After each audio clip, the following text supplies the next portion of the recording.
We chatted a bit more, and by the time she got up to leave, Louisa seemed a lot calmer.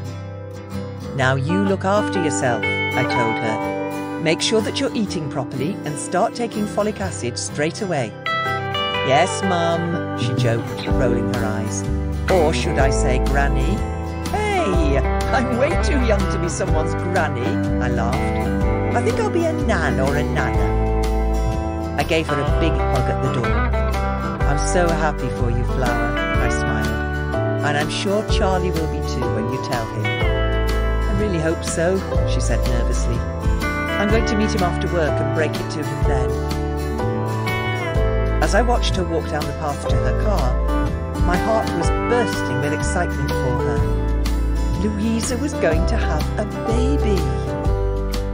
I loved everything about babies. The cuddles, their sweet smell, their tiny little clothes. I didn't even mind changing nappies. I was bursting to tell my friends Vicky and Carol, but I knew I couldn't. It was early days, and it wasn't my news to share. But as I cleared away the mugs, I couldn't wipe the smile off my face. The sound of my phone ringing in my handbag on the back of the chair brought me back to the present. "Hi, Becky," I said, as I saw the name of my supervising social worker pop up on the screen. "How are you?" "You sound very chirpy, Maggie," she laughed. "Oh, I've just had some good news," I told her lightly. "What can I do for you?" "I'm actually ringing about a placement," she replied. And just like that, all thoughts of babies were forgotten, and it was back to reality. I got a notebook and pen out of the kitchen drawer so I could write down some details if I needed to. "Go on then," I said, pen poised. "Tell me more." Becky explained that she'd just had a call from a social worker in another county. She's desperately trying to find an emergency placement for a young girl who was found trying to get into the back of a lorry at a service station earlier today, she explained. They think she's a refugee because she doesn't speak any English.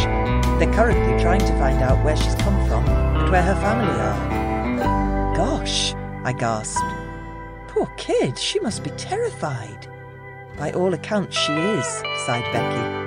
"She was completely on her own.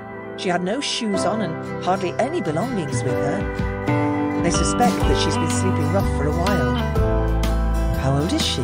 I asked. "They don't know exactly, but at a guess they think 13 or 14. It was a lot to take in. "So what do you think, Maggie?" asked Becky. "Are you willing to take her on as an emergency placement?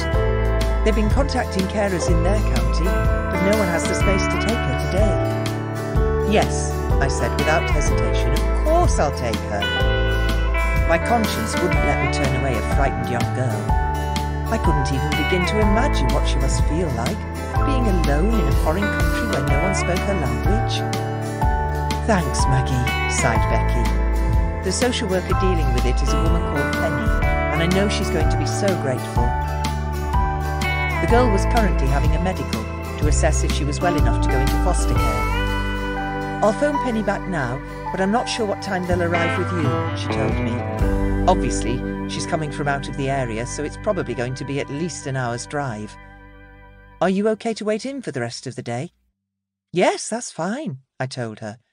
"Nat's at drama after school today, and one of her friend's mums is dropping her back here, so that won't be a problem." Natalie was the 11-year-old girl who had been with me for the past 2 months. She'd been raised by her grandmother Peggy, as her mum Donna had left when she was a baby. Donna was an alcoholic, and she had gone out one day and never come home. She'd got in touch from time to time over the years, but Natalie didn't have a proper relationship with her. Peggy was her world, but unfortunately, earlier this year, she was diagnosed with motor neurone disease at the age of 65.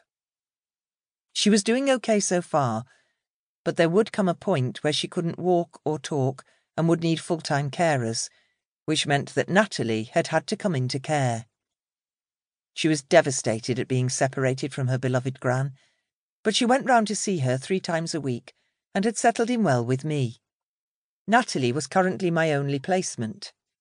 I had a second spare bedroom that I used for fostering, so I had room for another child. "Thanks so much, Maggie," said Becky. "I'll pass your number on to Penny so she can let you know if there are any..."